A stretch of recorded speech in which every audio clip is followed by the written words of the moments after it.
Alright, how's everyone doing? Okay, I could ignore the Aquaman test screenings. I've been real busy this week on my edit. That's all I've been doing with my free time, but I just couldn't ignore all these test screening reactions for Aquaman. And this is just a test screening, and from what we know, we don't even know if these people that are reacting to it have even been there. We don't even know if they were there. They could be lying.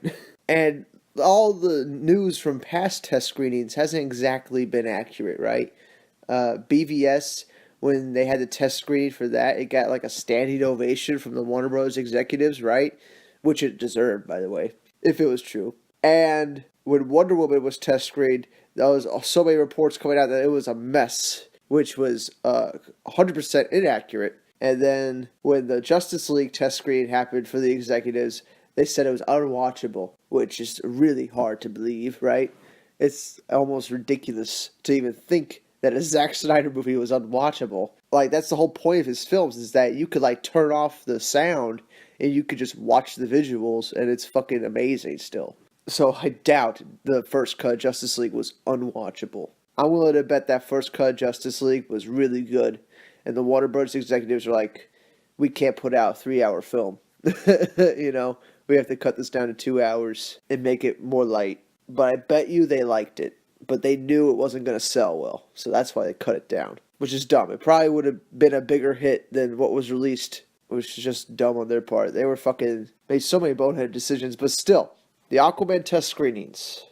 The big phrase that's been coming across is that the movie is an emotional action film. And that's about fucking right. Like, if you ever watched Aquaman in the Justice League cartoons, like in the DC anime movies, or if you've read any of the books, yeah, it gets fucking emotional.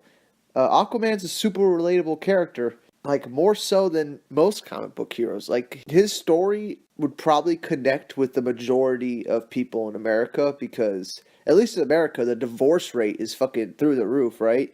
Most people come from broken homes. Most people's parents are divorced. And that's kind of what Aquaman deals with. Only he has to live with his dad. He's never even known his mom. That's even more heartbreaking. He never got to know his mom. That's even more tragic.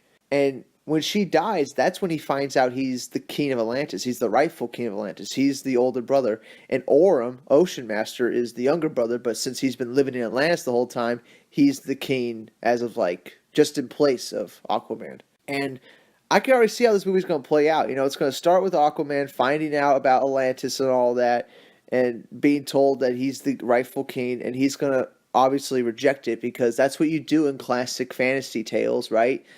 Star Wars did it with Luke Skywalker. You reject the quest, and then what does Luke Skywalker do? He goes back to his goddamn hut, and he sees that they're all burnt up. His family's burnt alive and shit like that, and then he decides to go on the quest. He first rejects it, right? And that's what Aquaman's going to do. And I'm willing to bet all the money in the world that Black Manta is going to be throughout the whole film from the beginning. And you're going to see him kind of like trying to kill Aquaman at every chance, right? And you're not going to know who Black Manta is working for. But since we're comic book fans, right? And if you read Aquaman books, and you know something about Aquaman, at least the basic Jeff Johns story that was written, then you know that Ocean Master is the one that's hiring Black Manta to go after Aquaman. At least that is the more engaging version of the story. Because Ocean Master, usually in the books, treats Aquaman like a long lost brother when he first meets him, right?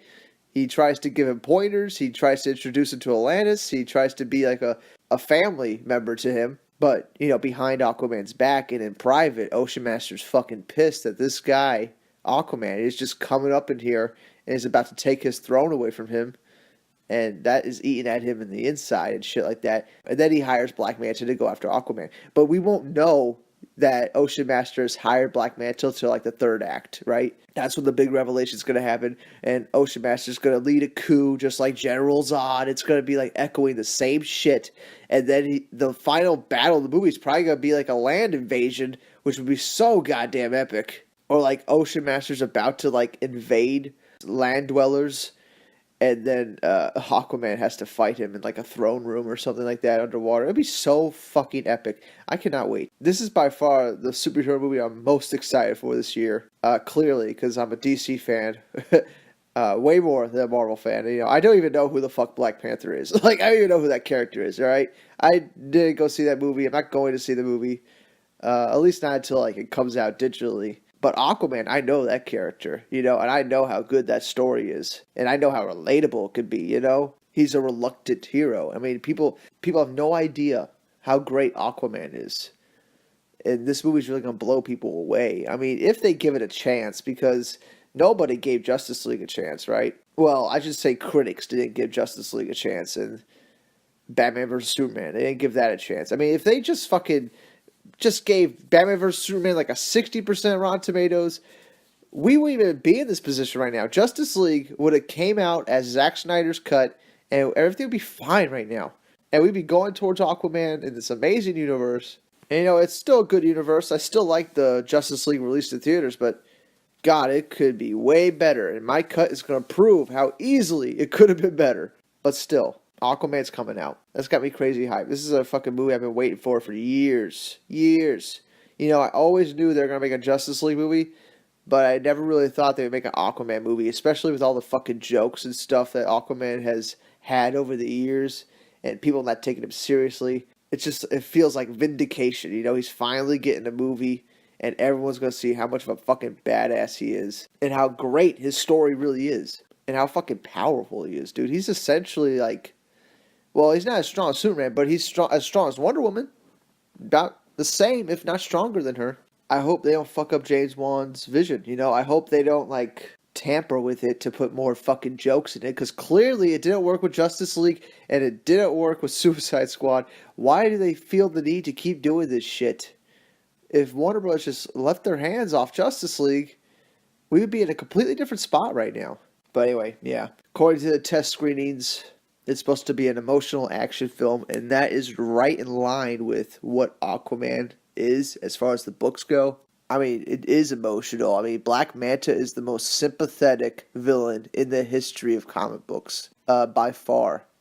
I mean, Two-Face is probably right next to him as far as sympathy goes, because, I mean, these are characters that they could be heroes, but like one tragedy happened to them and they went down a different path, you know. In Black Manta's case, it was his dad dying accidentally from Aquaman, but that's not how Black Manta sees it, right? Black Manta sees Aquaman is the one that murdered his dad. So I can't wait to see how they play that in the movie, if they even do that. I mean, that'd be crazy if they did that. I don't know how they would make that work, but if they did, I would be crazy pumped, you know. I would like nerd the fuck out, you know, if we saw Black Manta and, you know, near the end of the film, because you know what's going to happen in this film is that after Aquaman beats Ocean Master, right, in like the throne room or whatever, in the end, then he's going to have one more fight with Black Manta, and Black Manta's going to show up, right?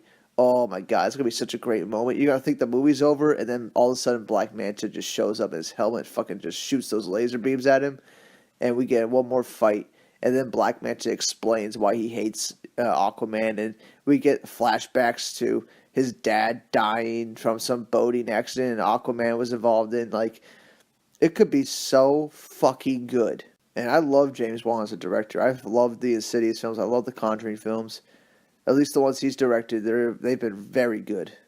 At least in my eyes. According to Rotten Tomatoes, he's not that good at all. I mean, fucking hell. If we all based our opinions based on that shitty fucking site, we'd just be following, like, fucking movies like fucking Marvel. Like, and that's it. So that'd be, like, the only movies we've all watched. The fucking Marvel movies. Could you imagine? Jesus Christ. Yeah. I'm excited for Aquaman.